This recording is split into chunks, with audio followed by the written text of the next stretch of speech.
Eagles win 34-28 last night against the Minnesota Vikings for the home opener. We're live from Mexico again here today on Train the AM. We're going to break down the good and the bad from last night's Eagles victory. So stay tuned. Train the AM on Philadelphia Sports Network starts in 30 seconds.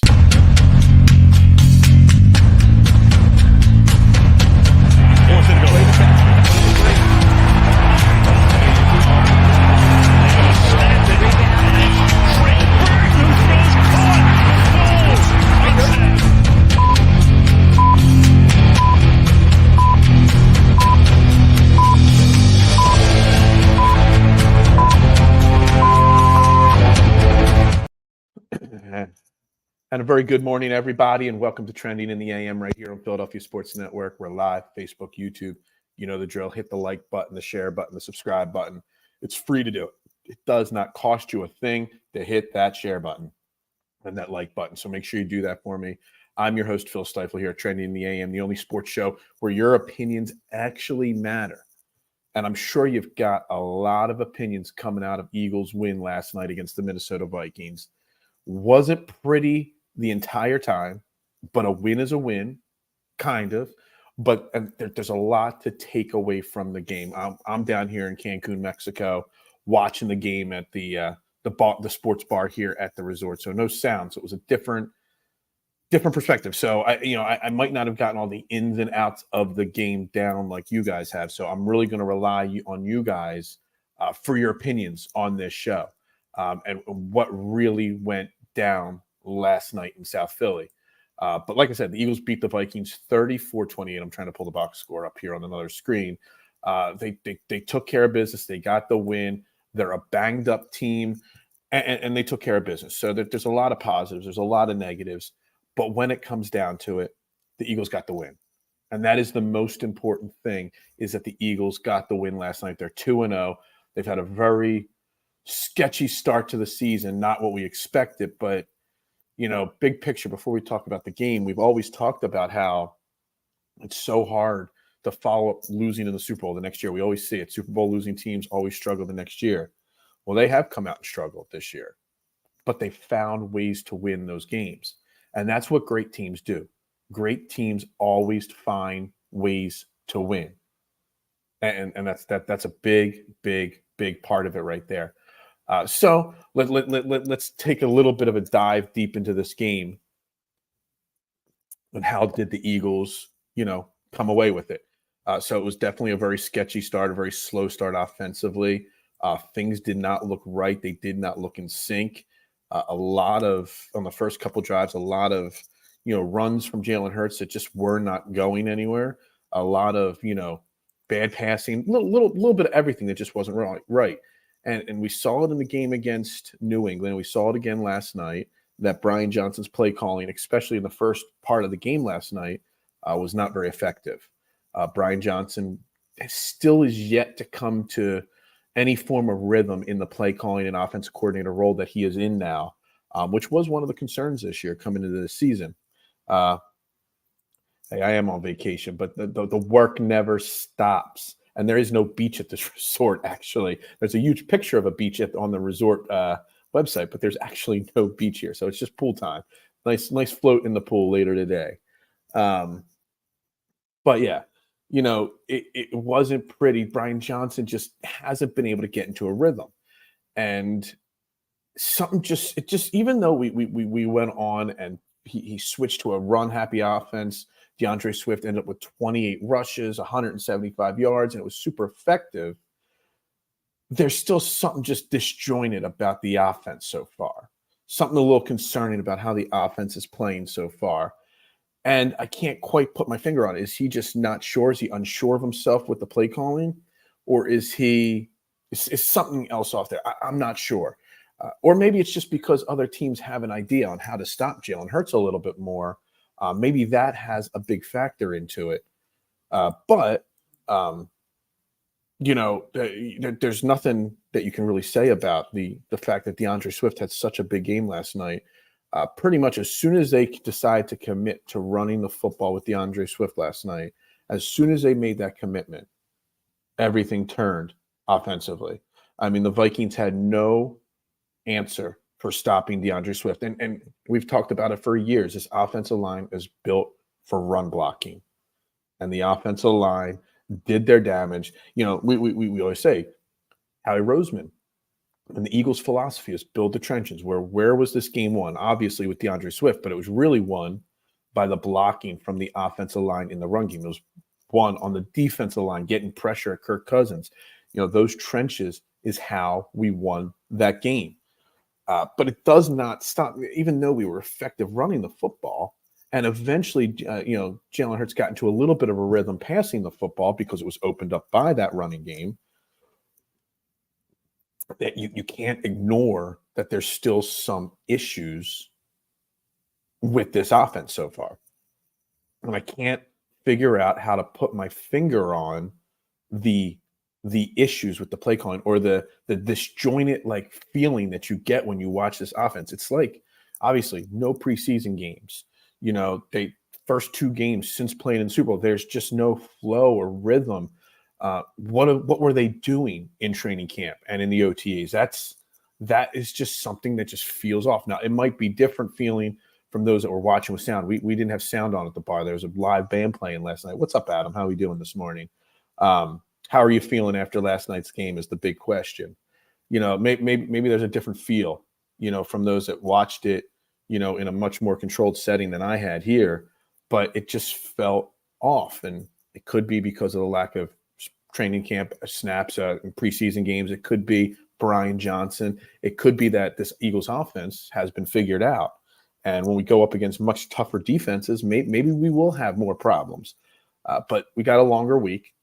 It was really weird to have the home opener on a Thursday night and, have a short turnaround so quickly in the season. But I guess now at this point, at least we have, a longer stretch of time to continue to get the rest of these guys healthy. Kenneth Gainwell, Reed Blankenship, Nakobe Dean's on IR, so he's going to miss 3 more games.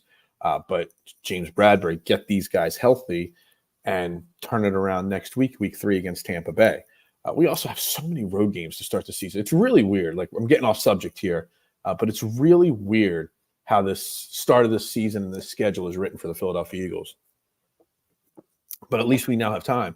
And Nick Sirianni needs to sit down with Brian Johnson and Jalen Hurts and really talk about what's going on and how they can clean this up. You're not going to be able to run the ball with DeAndre Swift 28 times every single game. And Jalen Hurts, you don't want him running 12 times a game. And he's just not effective running the football this year. The play calling wasn't good, but the second half it got better. It did. I mean, that's what happens when you play at Veterans Stadium. You get a little shaky at first. I missed it because there's no volume, but I guess Al Michaels got caught calling after the halftime, the Eagles Stadium, Veterans Stadium. That was kind of funny when I saw that this morning. But Jalen Hurts, when he's run the ball and those RPOs and those pullbacks, he just does not seem as confident in doing it as he did, last year and in other years. It seems very disjointed. It seems like he's misreading. It seems like he's misreading the RPOs. It seems like he's misreading some plays. Are the fan base salty from this win? There's a very weird, Marshawn. I was perusing Twitter this morning before getting ready to go live here, and there's a very mixed reactions from the fan base. There's some people that are like, hey, it's a win. It's a good win against a good Vikings team. We knew exactly what we had to do. What did we talk about yesterday? Controlling the time of possession and controlling Justin Jefferson so that, you're not going to stop him, but just keep him out of the end zone. And we did those things for the most part yesterday. Did he even get in the end zone, Justin Jefferson? No, he had the 11 catches, 159 yards, but no touchdowns. Okay. Obviously, this is a big deal right here, Adam. What you think of this A.J. Brown situation, him and Jalen Hurts getting a little heated sort of on the sideline, and, Nick Sirianni having to step in. Some people are going to say, that it's no big deal. Other people are going to make a big deal about it. It's, to me, my opinion on the situation is let's just monitor it. Adam, I've never been shy to say that A.J. Brown's a diva and could be a problem at some point if he doesn't get the touches. And in an offense like this, it's hard to spread the ball around. So not everybody's going to have 100-yard games every single game. So it's something to monitor, but I'm not ready to overreact and blow it out of proportions like other people are at this point. Jalen does look hesitant to run. He could go to the edge and stretch it, but he cuts back into.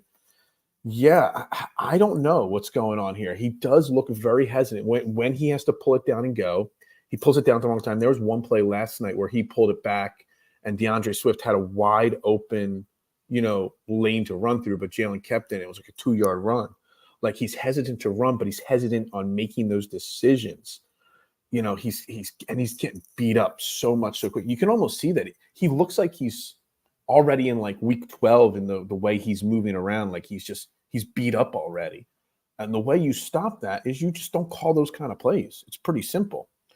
Don't really think much of the AJ Jalen situation. Once this team gets rolling, it will be all flowers, as Nick once put it.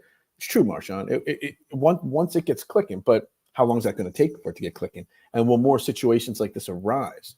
AJ Brown, like all wide receivers, is a diva, and he wants the ball in his hands. He wants to put up the numbers because the more numbers you put up, the more money you get paid. It's just something to monitor. It's something to think about.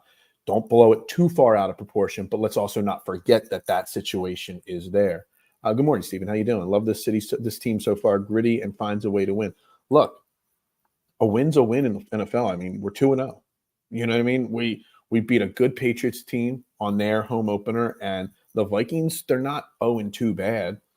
They're good statistically team. I mean, look, we gave up over 300 yards to almost over 350 yards to Kirk Cousins last night, which is pretty typical for him. He just doesn't find ways to win.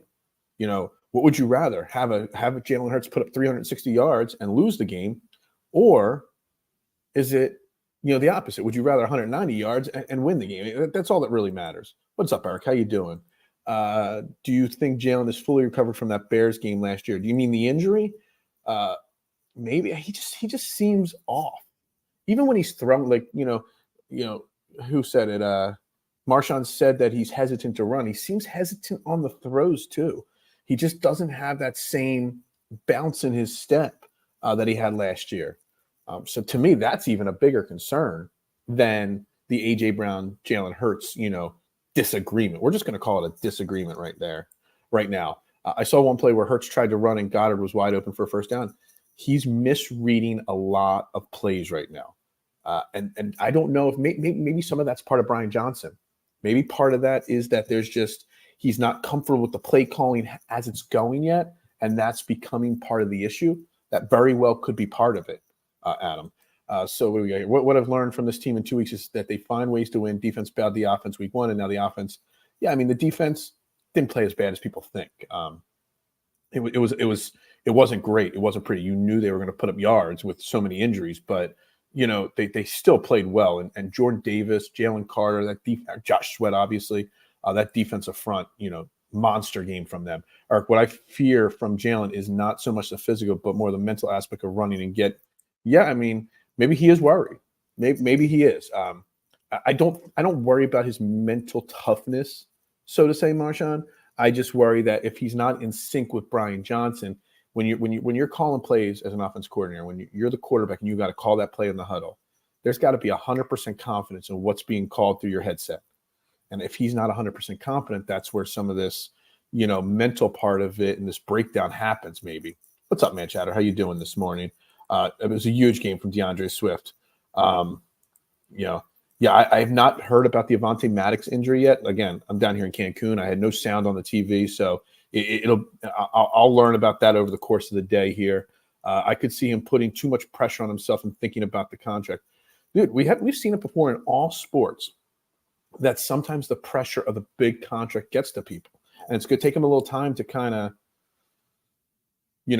accept that and come to grips with that. Maybe Jalen needs time to digest what he's saying. Again, a lot of tapes on him and this team yeah, exactly. All what you said there is accurate. And look, if him and Brian Johnson, now they've got a 10-day gap approximately to the next game, they need to get on the same page somehow. That's what they got to do. They got to find a way to get on the same page.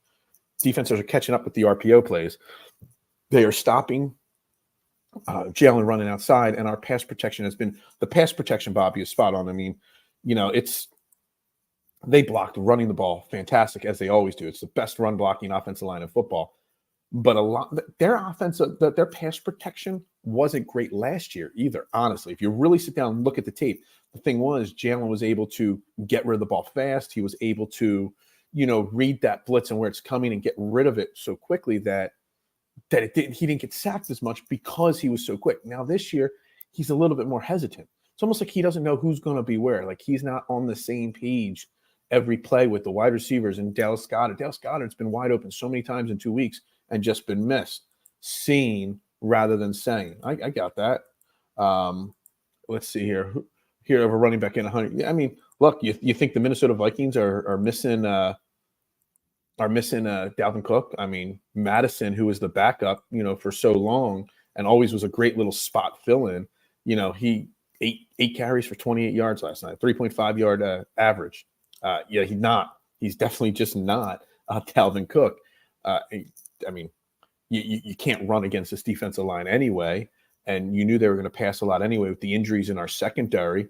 So Bucs and Washington have good defense. This offense will need to be better. Running the ball is so important in terms of time of possession, resting the defense, and getting the O-line reps. Look, what did I say yesterday, Marshawn, on this show? I said, win the time of possession, we win the game. It sounds cliche, but it is. And I had it up, but we didn't just win the time of possession. We dominated the time of possession yesterday. We wore their defense out. We kept them off the field. Even though when they were on the field, they were very effective. It just, we took care of business there, and that's what you need to do. Swift may be better than I thought. Well, I knew Swift was better. Swift's a great running back. It's always been one thing. It's been simple about him staying healthy. And if he could stay healthy, then he could put those kind of numbers. Just imagine the fact that DeAndre Swift had 2 rushes week 1. Like, seriously, does anybody doubt that Kenny Gainwell is not as good as DeAndre Swift anymore? I mean, like, if next week Kenneth Gainwell's back and healthy and he touches the ball more than DeAndre Swift, we got a serious issue with the play calling. I want to see more creativity with the run game. I think if Nick or someone comes forward to the team, it's got to a primary focus and run the ball. That not only, it's very possible, Eric. I don't know what it really comes down to Jalen Hurts and his confidence right now. Running the ball does take pressure off Jalen. And I don't want, like, you look at the box score last night, DeAndre Swift obviously had 28 very effective runs, but Jalen Hurts ran the ball 12 times. Boston Scott had 5 carries. Rashad Penny had 3. Okay, do we really need Jalen Hurts taking 12 runs? Taking 12 extra hits? I mean, he was also sacked 4 times last night. So that means he was tackled at least 16 times. And it doesn't count any times he was knocked down, like the big touchdown to Devontae Smith, he was knocked down.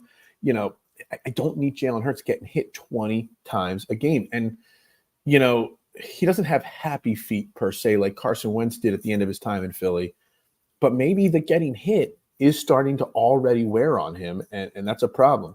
This is interesting. Do we have an identity yet? Eric's saying we need one. Do we have one? That's a very interesting question. And what is the identity? It's probably a run-based offense. It's not pretty, but it's effective. How did the Vikings get? Well, ask their GM. I don't know. Swift did have some shady vibes last night, Eric, for sure. I definitely had that bounce that's like Shady did. Would you rather AJ or Devontae have JJ numbers? And exactly, I said this at the very opening of the show. Like, do you want to win ugly or lose pretty? I'd rather win ugly than lose pretty. It's a total spot on point there from you, Marshawn. Throw a pillow. Yeah, she's outside reading. She likes to read in the morning. Sanders was not that good versus the Falcons. Yeah, the whole entire team wasn't. If anyone watches Swift and Gainwell and thinks, Bobby, the Eagles might need it. I don't know. I'm telling you, if this next week, if this comes out and Gainwell plays and he's not, giving the ball to Swift regularly, we got a problem here. And who's making those decisions? Is it just Stoutland, who's the run game coordinator? Is it Nick Sirianni? Is it Brian Johnson? We need to make sure DeAndre Swift is touching the ball regularly in this offense. Our identity so far is run game and stopping the run, taking the ball away, and kicking huge field goals like Jake Elliott does. That 61-yarder last night, with a few inches to spare, monster kick right there. But that's not like, is that an identity? Maybe the identity Davey, no, we do not have a Hurts problem. What we have is a lack of continuity between Jalen Hurts and Brian Johnson, in my opinion. Maybe Gainwell's name has something to do with being running back one, and yeah, it's a name thing. I don't know. I hope that's not the case, Marshawn. My take is no fun. Hurts looked good compared to the rest of the NFL coaches. Yeah, but see, the thing is, like, we really need them to get into sync. Jake is automatic from 55 yards out, basically. I mean, he's so far, Jake Elliott's the MVP of this team. He is. Davey, so tell me why you're worried. Like, because we're trying to figure that out here today. Is it a continuity issue between him and Brian Johnson? Is it play calling? Is he got to an extent like happy feet to an extent? Because he's taking, not counting quarterback hits, he was hit 20 times last night. Like, is he just already like? There were parts of the game when I saw him like jogging to the huddle or to the sideline or off the sideline. He already looked kind of like beat up. Like, is he already beat? Did his body not have enough time to heal from last year? And look, we know Jalen Hurts. He puts a lot of pressure on himself. He went back to college and got his master's. He did this and that all season. Did he not take enough time just to heal his body? And you need to heal your body when you're taking that many hits. So I don't know what the problem is, but am I worried? No, but I've got my eye on it for sure. You know what I mean? I do. We need to establish the run earlier in games. That open exactly. Why are we worried about inconsistent passing offense early in a game? Run that ball early and then let that open up. Like, a lot of people set up the run by passing. Got to set up the pass by running the football. I said week 3, they start by week 4, should be firing all cylinders. I hope you're right on that. I really do. Brian Johnson worries me, but so does Hurts, if I'm honest. Look, I mean, you could be honest and say that Hurts is it's a concern. They have not looked pretty. They have found a way to win every week so far. Brian Johnson was my bigger concern coming into the season, so I'm going to lean on the Brian Johnson side of that, Davey, just because that's what I talked about before the season. So I'm going to lean onto that. But Jalen Hurts does have to be better. There's no doubt about it. He's got to read the field better. He's got to read the RPOs better. He's got to read everything better because right now he is not doing a good job. Our O-line is kind of old. We got 3 guys on our offensive line under 26 years old. We got 2 older guys, and that's it on our offensive line. We got young guys ready to step in. So I wouldn't believe that we're not old. Jalen doesn't look cool this year. That's why that's actually a really fair comment. He's just not doing it. He's not doing it flat. He's not doing anything flashy yet. And that's what it's. Sex sells. Passing deep balls sells. Huge runs sell.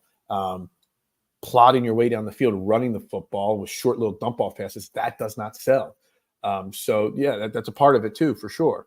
Swift performance is why I want to Bijan Robinson or Taylor. A great running back makes this offense unstoppable. But Swift's performance last night is also why you don't need Bijan Robinson or Jonathan Taylor, mister.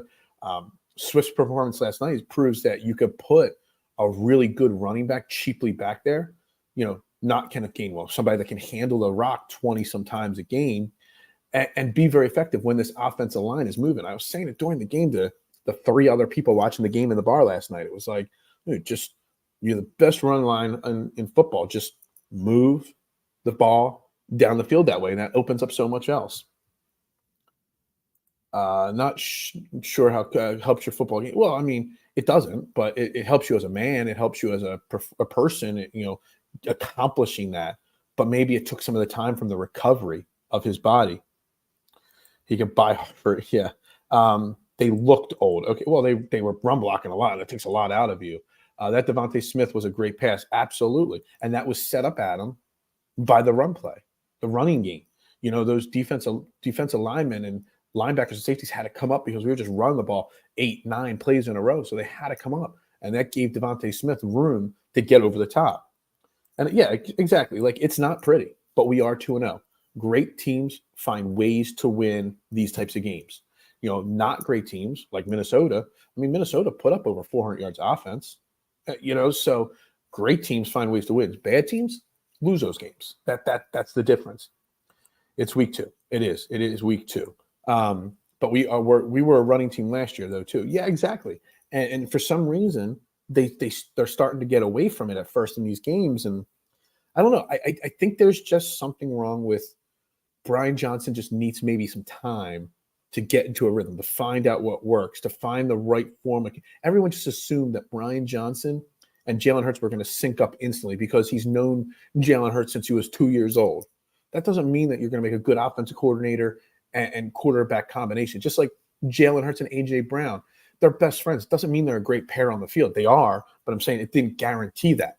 So, there's some – the Brian Johnson aspect of it is where there's some room to grow the most. You guys are being silly. The Birds are fine. I'm not disagreeing. Give it 2 weeks, and I hope they will execute better. I think this Eagles team has given us, we should give them the benefit of the doubt for sure, Keith. We should give them the benefit of the doubt because they have done enough to prove that they are worth that. So we'll see in a few more weeks how this is going. On the Hurts interception, that was a bad interception. He did try to force that, who had double coat, and he had AJ over the top. Yes, absolutely. And that could have been, if AJ Brown saw the replay on that could have been part of the problem with AJ Brown there. You looked at Smitty's way instead of me, and I was open. He wasn't. Jalen Hurts has done a poor job at reading the field. He's missed last week. He missed Dallas Goedert twice. He was wide open, didn't see him. He missed AJ Brown on that play.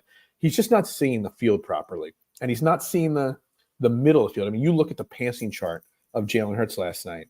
Did he even throw the ball over the middle last night? I don't think. He's not reading. He's not reading it on the RPOs well either. There were rumors, Keith, that Jalen Hurts or that Howie Roseman before the season was already trying to lock him up, knowing that this was a possibility. And but if Swift wants too much money, he'll move Swift on and he'll find somebody else next year. That's just kind of what Howie Roseman does. Sanders is mid. Why are we even bringing up Sanders? He's not even playing. Did Jalen Carter play in the second half? He disappeared. I don't know. I haven't looked up the snap counts this morning. I don't know. But Jordan Davis, I do know that, had a fantastic game last night.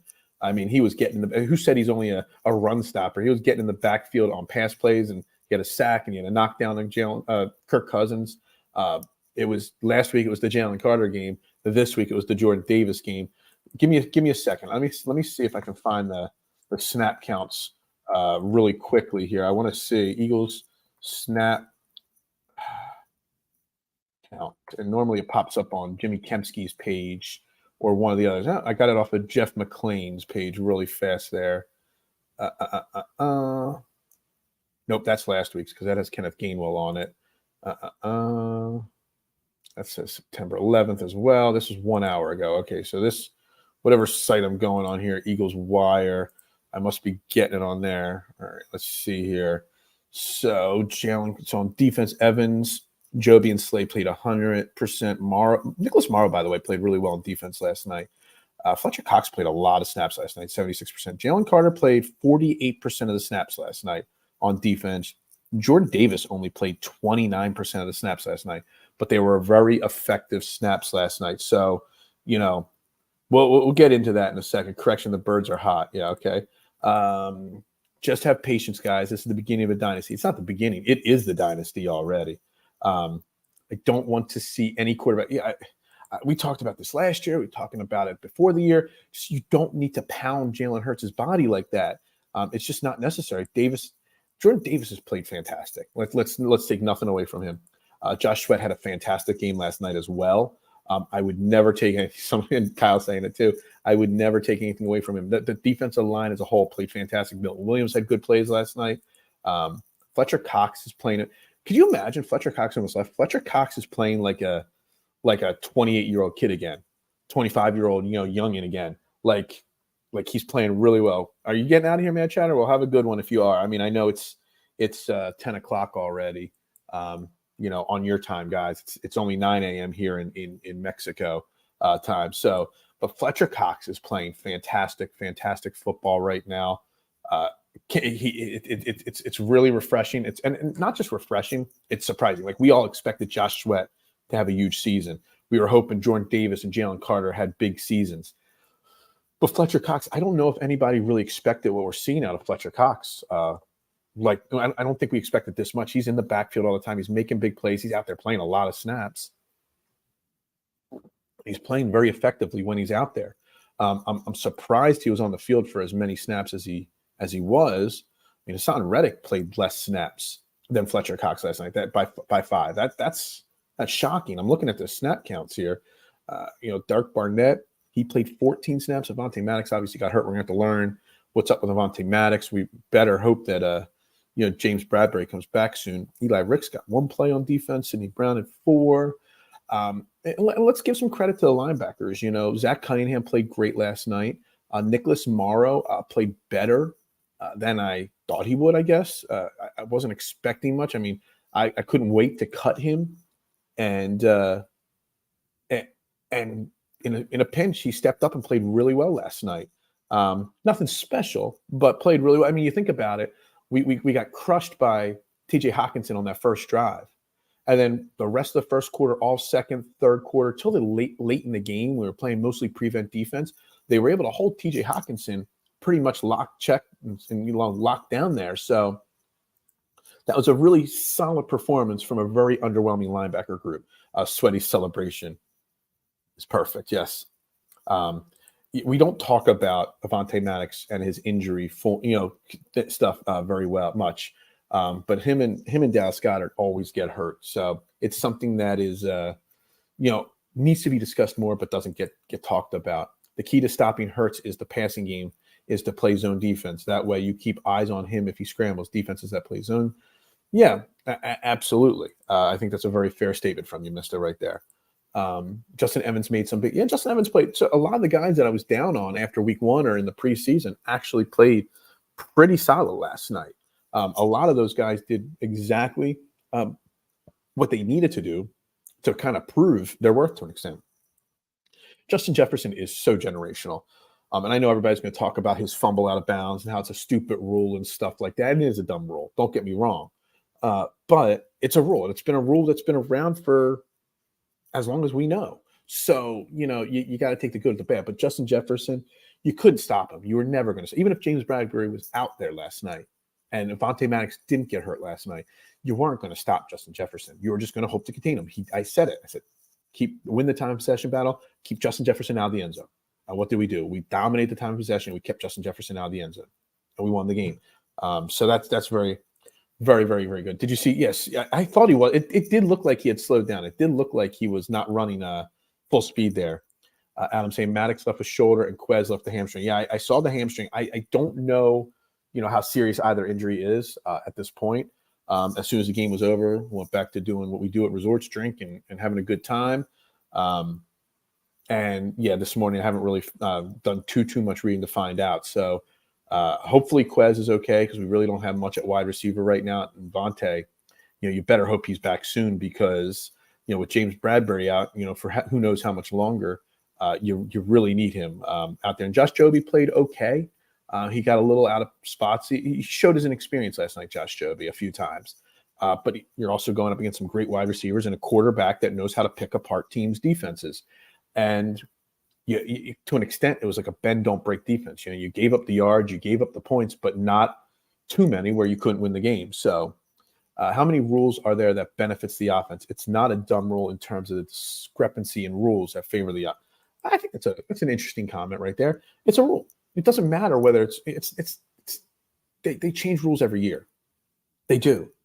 And they've never changed this rule. So it's not something that's going to change anyway. So I think it's pointless to even argue about it, which I'm going to get to rules in a second. But, it's kind of like in basketball when you do the when a shot clock violation happens after you grab a rebound, they blow the fast break dead. It's just not going to change. To think about it, though, last night, they tried. That rule has not been changed. The NFL tried to outlaw the tush push. And yet again, we had the tush push, touchdowns last night and first downs a few times. It's like, instead of trying to find a way to stop it, all people did was try to cancel the rule instead of trying to find a way to stop it or find a way to do it yourself. And the tush push still scoring touchdowns for us and getting us first downs.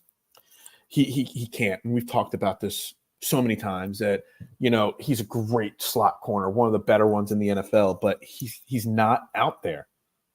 What did they say before the season? You can't make the club from the tub. Well, you can't be an effective part of this team if you're always in the tub. It's crazy. Yeah, the tush push has everyone still at arms. Exactly. But yet, instead of trying to find a way to stop it, or instead of finding ways to utilize a very effective play yourself, you're you're just going to complain about it. And that's so annoying. Nolan Smith, I saw more in Nolan Smith week 1 than last night. Let me pull up the snap count back up. Nolan Smith, how many plays was he on the field last night? He was only on the field defensively for 6 snaps, 10% of the defensive snaps. That's kind of surprising. We've gotten after the quarterback, but not actually gotten home a lot, and a lot of sacks. Where is Nolan Smith? Like, what's the plan with Nolan Smith here? Because I'm not sure they even have a plan with it. To a degree, the Pats did the tush push long before the Eagles. Yeah, the Tom Brady was actually very good at the tush push. He was not a running. So it's not like you do the tush push because you got Jalen Hurts. Any quarterback with a great offensive line that can generate push and some strong legs from the quarterback to power through, that's all you need. It's not like because Jalen Hurts is this great running quarterback, that's why it's effective. Any great offense could effectively run the tush push. So, find a way to stop it or find a way to utilize it yourself. Stop complaining about it, people. I hope we could back to something that resembles Shane's scheme. Look, I appreciate the comment. Thanks for checking in. The loss of Shane Steichen and Jonathan Gannon, and I know we don't like Jonathan Gannon, but they're bigger losses than people realize. We're about 36 minutes into this show, guys. We are at, where's my screen here? Only 12 likes so far on YouTube, 5 on Facebook. Hit that like button. It's free to do. It helps the algorithm greatly. I'm live from Cancun, Mexico for you guys, so the least you can do is hit that like button for me. Time to draft Avonte Maddox replacement with his injury history. They might already have his replacement. I mean, they got a lot of young guys. I don't know if Josh Joby would be better in the slot than the outside.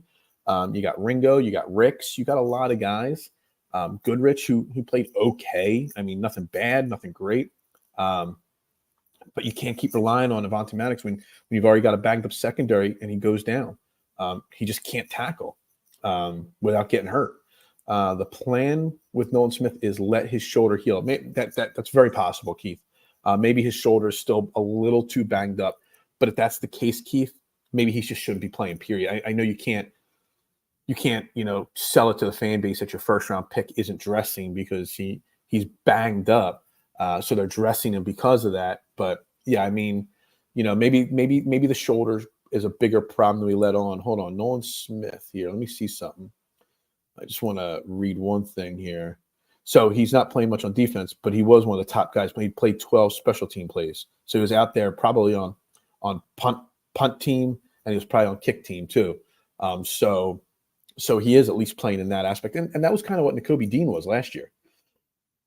Nakobe Dean stayed as a special teamer most of the year, filled in a few plays here or there. So maybe they're just easing him into it. And the shoulder could be a part of it too. If I have an issue with the tush push, it's not the pushing part, but more so the rugby-like formation and getting really low. But I'm glad my team is benefiting from it.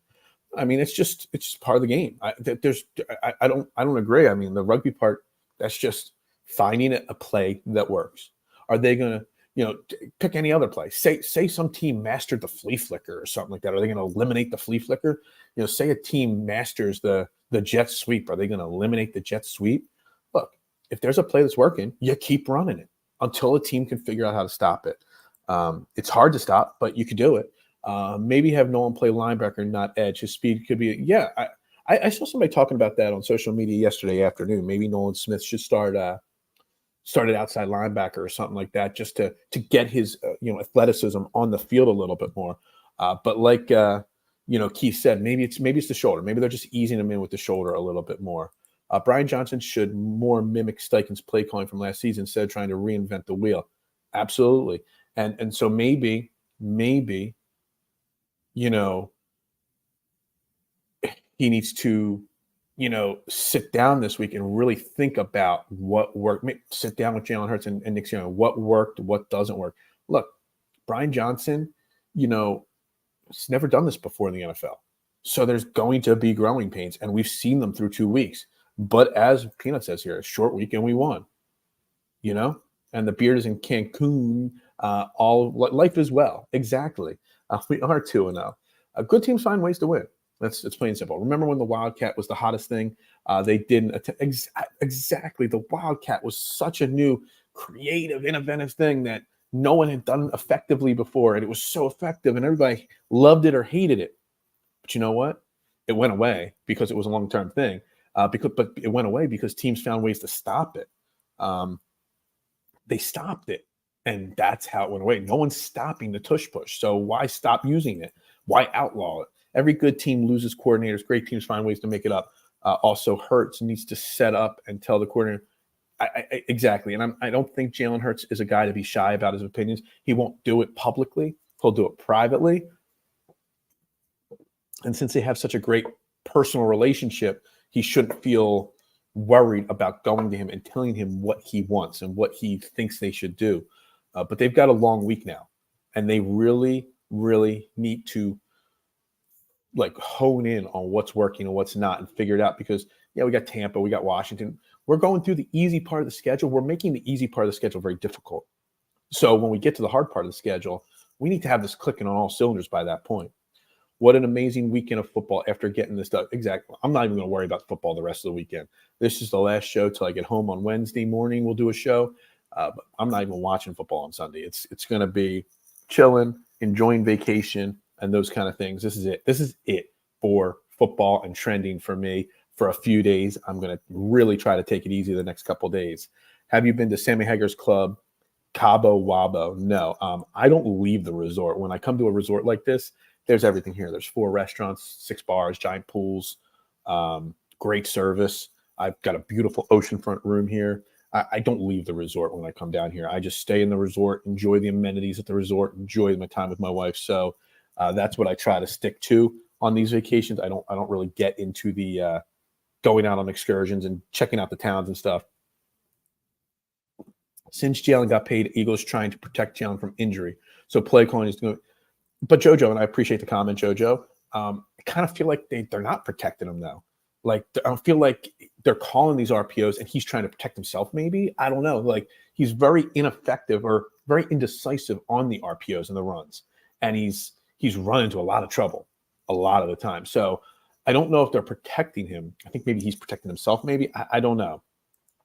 Jets-Cowboys could get interesting for Dak. I mean, the Jets defense played great last week against Buffalo, so we'll see. And if the Jets with Zach Wilson beat the Cowboys, man, maybe I will watch that game because, man, the Jets beating the Cowboys would be fantastic for all those Cowboy fans that are just like, oh, well, you guys suck because you can barely win. We won 40-0 week 1.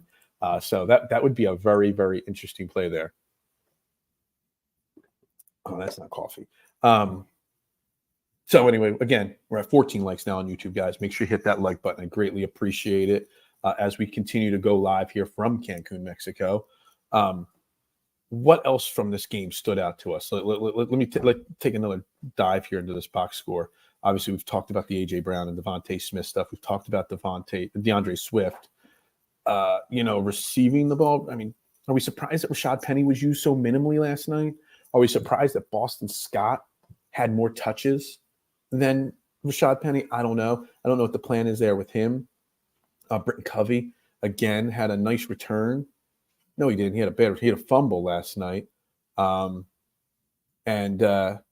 we concerned about Britton Covey maybe a little bit? I don't know. Aaron Sipos, another game with a very poor average from punt returning or punting. We're going to have to, see some things with special teams there for sure. But anything else that stuck out to anybody? Terrell Edmonds played really well on defense. Zach Cunningham was all over the field on defense. I was really impressed with those guys. I've already given Nicholas Morrow a lot of credit for what he was capable of doing last night, considering I had little to no confidence in him whatsoever. So that's where I am with that team right there. It's really going to be an interesting week. Really interesting to see how this team next week, when we come out against Tampa next week, responds to all this adversity, because it's crazy. We're 2-0. We're the reigning NFC champions, but there's a lot of controversy coming happening right now with a team that's won so many games.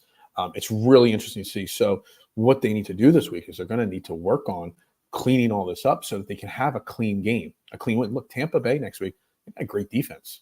They're kind of like New England in the situation where they still have a great defense. They just have terrible offense. So it's going to be really interesting to see how they clean this up, because look, the fans are going to overreact. fans always overreact if it's not. Who said it earlier in the show? Somebody said it's not pretty yet, so that's why everyone's overreacting. Well, they kind of need a pretty game to get the fan base back on board. And we talked about it yesterday. People are already jumping off the Jalen Hurts bandwagon. Like, seriously, I guarantee Dan Sillyman will make some kind of a comment today about how bad Jalen Hurts is because he's overrated. I had somebody last night on Twitter telling me Jalen Hurts is massively overrated. So they need a pretty win. And the way they do it is they really got to find a way to get this offense clicking. Because let's be honest, the defense, even though they gave up 360 plus yards to Kirk Cousins last night, considering the injuries on defense, the defense played really well last night. And they played pretty solidly in week 1 as well. It seemed like they only used Penny to give Swift a breather. Yeah, it's true. And I'm not sure why. I'm not sure what the plan is with him. They didn't dress week 1. He barely was touched the ball last night. Like, we didn't joke, but we talked about earlier in the offseason, like Penny was kind of like he was going to be the guy. And all of a sudden Swift became available and Penny became an afterthought. So it's kind of interesting. Keep winning. The clowns will be back on board. The clowns will always find a way to be negative. That's all it is. The clowns will always find a way to be negative. Johnny Vegas, yeah, make sure you hit that like button. And Slay tried his best, but I think Justin Jefferson's unguardable. Still a great cornerback, though. Yeah, I mean, look, we talked about on the show yesterday that you're not going to stop. No team will stop Justin Jefferson. Justin Jefferson, actually, in my opinion, might be the best player in the NFL. All on what he's capable and how unstoppable he is. Quarterbacks, defensive players. He doesn't get the credit because quarterbacks get all the credit. Obviously, the defensive ends that get all the sacks get all the credit on defense. Justin Jefferson may be the best player in the NFL. The goal is just to contain him. And I know it's crazy to say when he had 11 catches. 11 catches, 159 yards. That's containing him. He had 13 targets, so he's going to catch a lot of balls. His average was under 15 yards a catch, so that's effective. He only had one pass caught of 30 yards. So I think that's a very effective, job of stopping him. And we talked about stopping TJ Hawkinson. And outside of the first drive and the last drive, we were able to hold TJ Hawkinson under control and in check last night. So they put up a lot of numbers. They put up a lot of stats, but they lost. We didn't do it pretty, Johnny, but we won. Do you care? Like I said, I think who said it earlier in the show? Somebody in the comments said, "Do you rather win pretty, or lose pretty, or win ugly?" And winning ugly is still a win, and that's where the Eagles are. Yeah, Hurts is overrated. Let's run it back with Wentz and Foles. Exactly. Look, I'm just going to leave this comment up for a second because there's so many people there are a lot of, and not just Cowboys fans or non-Eagles fans. Like there's Eagles fans that must have really believed this after 2 games, that they're ready to jump off the Jalen Hurts bandwagon. He got paid. He just doesn't care. And it's ridiculous. It really, really, really, really is ridiculous at this point that people are actually thinking this. I still wouldn't want anybody else leading this team. Now, can he be better? Sure. He has not played like last year. He's looked a lot more like 2021. And we talked about the fact that he could have had some negative regression this year. And what was a successful season for Jalen Hurts? Facing some adversity this year and how he comes out on the other side of the adversity is kind of a win for Jalen Hurts. Jalen Hurts is still very young. We got a long time with Jalen Hurts here in Philly. And if he can win while learning how to overcome this adversity this year and grow as a quarterback, big picture, we're still, we're better off. Yeah, losing pretty is always better than winning. Winning ugly is always better than losing pretty. I don't want to be the Kirk Cousins led Vikings. You know what I mean? Like, I don't. Maybe Cowboys fans' overreaction syndrome is contagious. Now, Eagles fans have always been overreactionary. Philadelphia fans have always been overreactionary. So it is what it is. But, yeah, sorry, Jojo. Look, I'm in Mexico. I'm on vacation here. You know what I mean? So the tongue ties are even more frequent. Just don't ask me to say Albert O's real name, which he has addressed anyway. So, it is. But, we're an overreaction fan base. Sports is overreactionary. That's what it is. We try to have logical conversations here on this show, but it is what it is. But Jalen Hurts learning how to win in these adversity moments like this, and every single year. I mean, Tom Brady had bad years. Peyton Manning had bad years. So, it's finding ways to win. But they always found ways to win and get to the playoffs and make deep runs because they were great leaders and they were great quarterbacks. He's growing and learning. This is the first time really since 2021 that he's faced any adversity as a quarterback. So he's gonna keep getting better. He's gonna keep learning from this massively. The same guys who say Hurts is overrated would say the same about if she didn't cook. Yeah, exactly. Or they're just guys that are people with agendas. Like I'm sure, man, like I said, Dan Sillyman or Chris Simpleton is going to have something negative to say about Jalen Hurts tonight, and you're going to see all over social media about the AJ Brown and AJ Brown and Jalen Hurts argument on the sideline. That's what they're going to focus on. They're not going to focus on the win. They're not going to focus on DeAndre Swift's running attack last night. They're not going to focus on how this team came out on top in a very close game. So they're going to focus on the negative because that's what they do. And it's unfortunate. It really is unfortunate that that's the way it's going to be. But it is the way it's going to be. And, we just as fans have to keep the positive and just keep focused on that. The Philly media's already started. Absolutely, they're going to. Because you know why, Bobby? Because it sells clicks. And there's a lot of people. You got the new Philly media site. What's it called? Philly whatever. And they spent a lot of money to bring in a lot of media people there. And people from all the big sites. And you know what they're going to do? They're going to do videos on that nonstop, and that's going to stir up clicks. And clicks equal more money from advertisers. Clicks equal impressions and whatnot. I won't do it. I hope to grow my show the old-fashioned way, not by those things. But it is something. Like I said, we talked about, or Adam asked in the beginning of the show, my thoughts on it.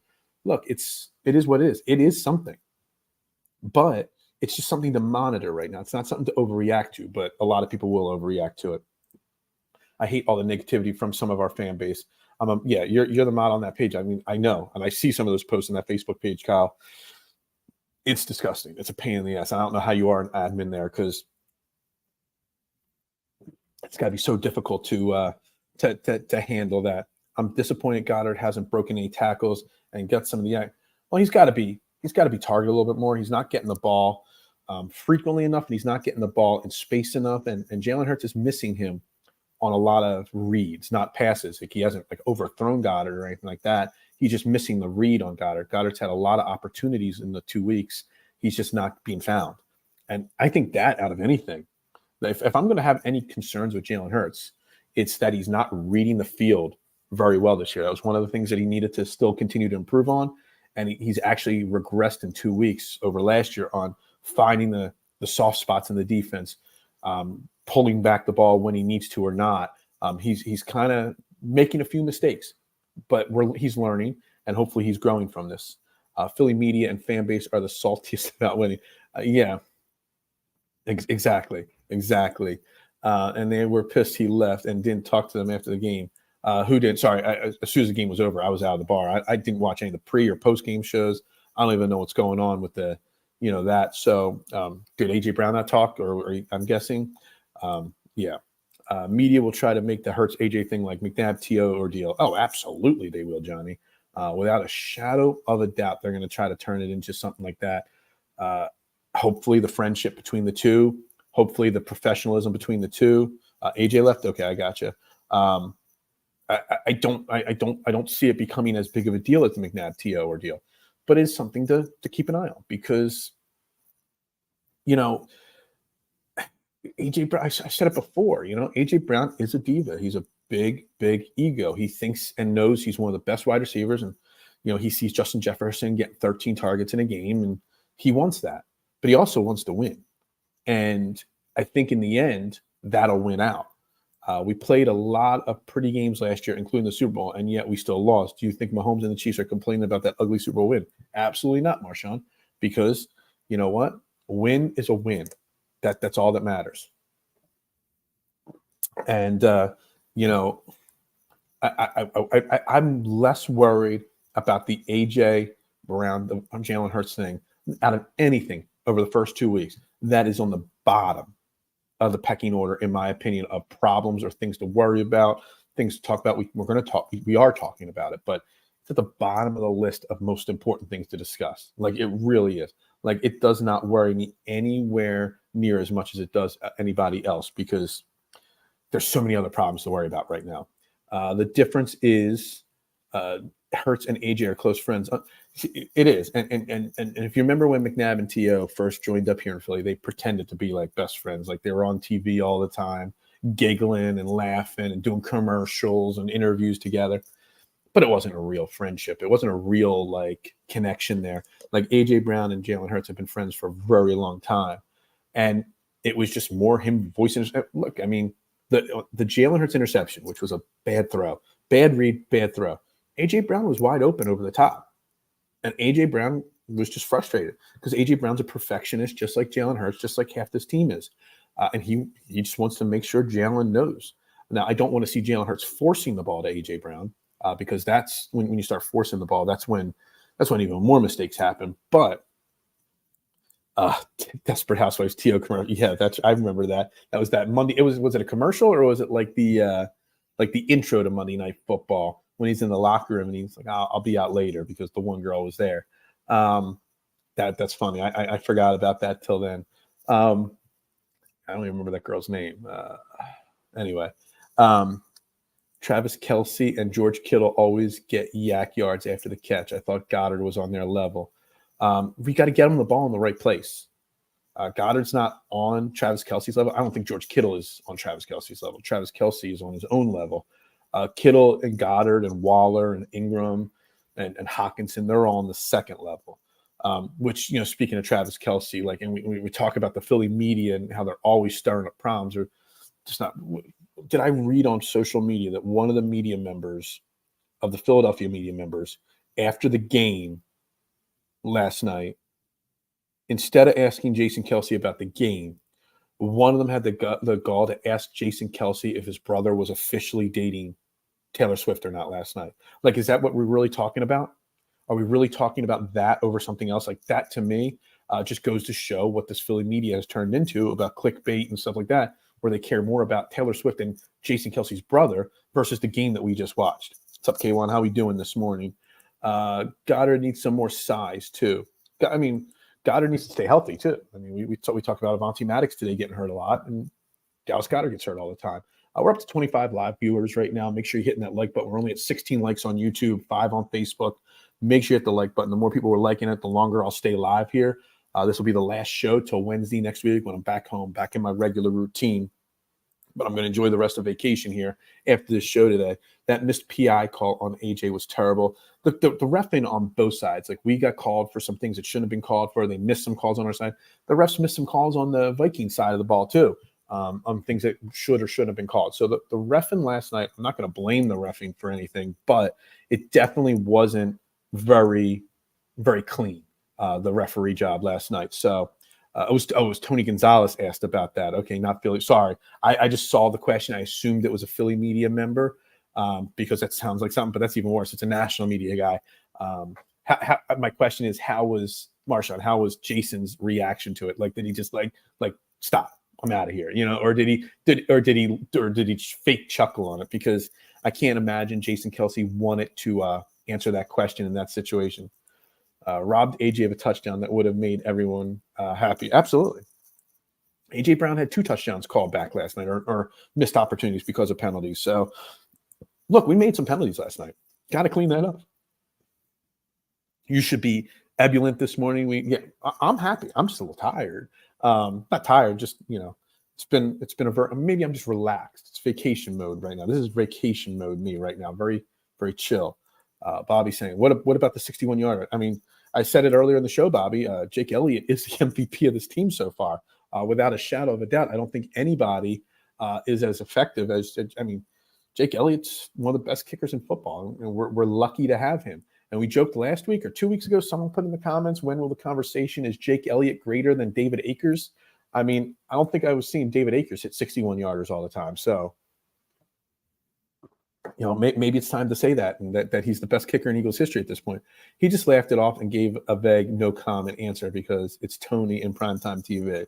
Gotcha. And Jason's got to keep that, that national image as well up, too, as well. So, look, it's just a stupid question at a stupid time asked, and there's no need for that. But that's what the media does. They're more focused on those kind of things than actually the game that was being played. So that is what that is. Jake Elliott is greater than Justin Tucker. I mean, over the whole career, I don't know yet, but man, I mean, is Justin Tucker's probably hitting 60-yarders still too? Does Justin Tucker still play for the Ravens? I don't even know. I don't really keep up on my kickers around the NFL. The Vikings didn't get a penalty called on them until late in the third quarter. Their offensive linemen were holding all night. They were. There's a lot of missed holds on that. And yeah, let me pull the box score back up here. Team statistics, penalties. It's very hard because my ESPN page is in Spanish now, so I'm trying to translate this stuff here. It's not penalties on their page when they translate it. It's punishments. So the Vikings had 2 penalties for 15 yards. We had 7 penalties called against us that were accepted. So that's not good enough. Eagles got to clean that up for sure. Al Michaels still, yeah, I didn't catch it obviously during the game, but I saw it after the game on replay, and I was like, yeah, Al Michaels, it might be time for him to be hanging it up. I know. Amazon paid him a lot of Prime paid him a lot of money for that switch to NFL games to Prime, but man, it's not working. We'll just say it's a Freudian slip. We all do it, but man, from what I've read, he did not call a very good game last night on the TV. Jason just do it Amazon Prime doc, so maybe he's playing. Yeah, exactly. And I haven't seen the Jason Kelce documentary yet. Haven't seen any of it yet, but I will at some point. I've heard it's very good, at least whatever of it's out there. The Josh Sweat hold on that touchdown was horrid. They call Penny on that hold. That Penny hold was such a weak soft call. I mean, maybe there was a little bit of a hold there, but if you're not going to call the hold on Josh Sweat, you can't call that hold on Penny there. That was just inconsistent refereeing across the board there all game. $1,000. That would be fantastic. I'll take $1. I'll take $1 super chat for a vacation right now. I haven't watched the doc either, but look forward. Yeah, at some point I'll get to it. So at some point it will be watched. But with that being said, the Eagles, like I said, they won. Ugly, but they won.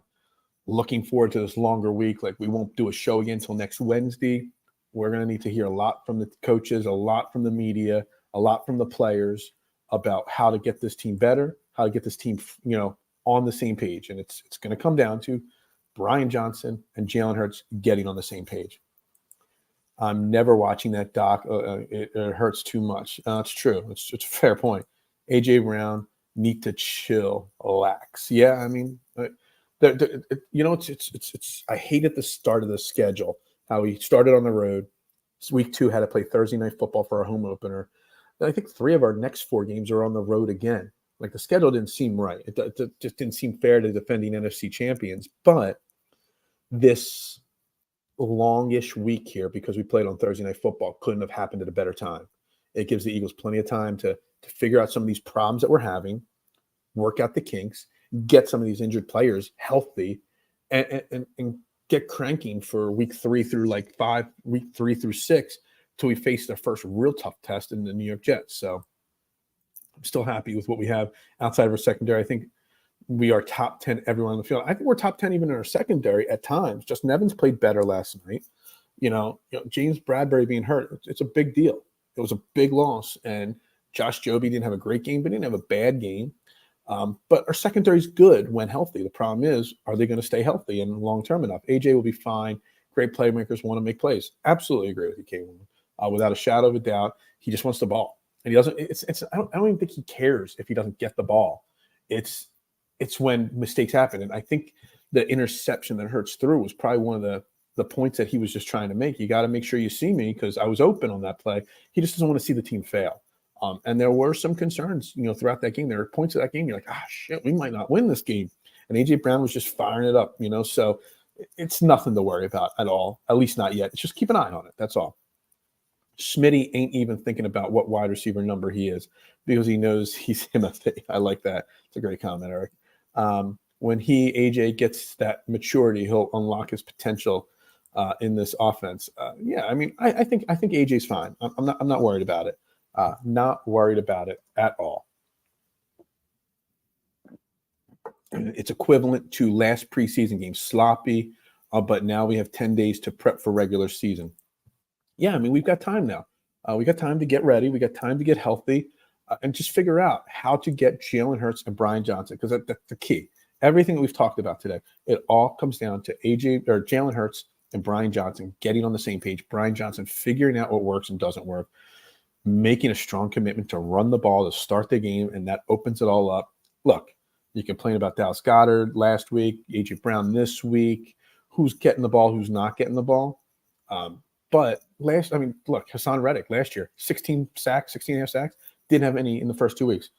He's got none in the first 2 weeks this year. Doesn't mean he's not going to have a great season. Devontae Smith didn't touch the ball in week 1.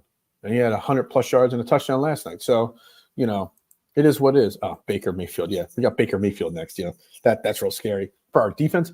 No, but, hey, we made Mac Jones look like Tom Brady. So, Baker Mayfield might look like Tom Brady next week. Who knows?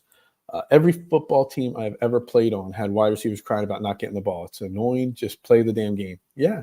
Look, wide receivers are divas, period. All of them. It is what it is. They all are. And they just want the ball. So I don't have a problem with it. Now, if I bumped into Brian Johnson, he getting RKO'd on site, look, I'm going to warn him that he might get RKO'd. How about that? We'll start with just a warning, and then we'll go from there. Because, yeah, he's just got to be better. And we talked about it in the offseason that the biggest concerns were with the new coordinators and whether they were going to be able to handle it. Brian Johnson, first time in this role, and Sean Desai, second time, but first time on a non-disaster of a team like he was with the Bears. So they both have, and even Sean Desai, we played good, but he can be better. People are giving all the crap to Brian Johnson, but it's not like Sean Desai's defense pitched a shutout last night. We won the game, but he gave up over 400 yards. So the coordinators have to be better and get a better rhythm. Wide receivers are open every play. Yeah, according to them, they're open by 10 yards on every single play. K1, I comprende on that one for sure. All right, with that, we're going to wrap up this show. I think we're going to call it a day on the show. I think we're going to call it a week. We're going to just continue the break till next week here on the show. But the Eagles, like I said, they got a big win. A win's a win, whether it's ugly or pretty. At the end of the season, if you have the number 1 seat, it doesn't matter whether you did it pretty and won every game by 25, or if you just won every game by 2. As long as you get that number 1 seed and you win more games than you lose, that's all that matters. And we just got to see this team continue to grow, continue to gain some consistency amongst themselves, and we'll see this team where it goes. Why is everything we do gets compared to what the Niners and Cowboys do? Let's wait until we play them. Yeah, it is what it is, man. I'm not worried about them right now. I'll worry about them when they get in front of us. We are befit without bro now, and we have to troll. So, yeah, you keep trolling Sills and tell him he's always welcome to come on the show so I can crush him for his bad takes. Thank you, Adam. Much appreciate it. We are going to do some major relaxing today for sure, without a shadow of a doubt here. But everybody have a great day. Eagles win. That's good. We'll be back next Wednesday, back at our normal 8:15 time. We'll be talking all different things. Who knows? We'll see what happens. We're getting closer to baseball season. We're getting closer to baseball playoffs, and we're getting closer to basketball season starting. So eventually we're going to have to start mixing that stuff into the show as well. That's right. Peace out, my man. And it is Victory Friday, so I'm going to go have a cocktail or two in honor of our birds here today, poolside. I'll rock my Eagles hat. We'll see how many people come up to me and what kind of comments I have heard. Make sure you hit that like button. Whether you're watching this now or on replay, hit that like button. 17 likes on YouTube, 5 on Facebook. Likes help massively with the algorithm.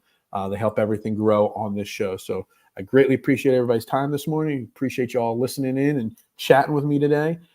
We're going to end it right there. Trending in the AM right here on Philadelphia Sports Network. I am Phil Stiefel. Make sure you shoot me a follow on all social media at Beard and Knowledge. And we'll talk to you guys next week. Enjoy your weekend. And enjoy a weekend with no Eagles football.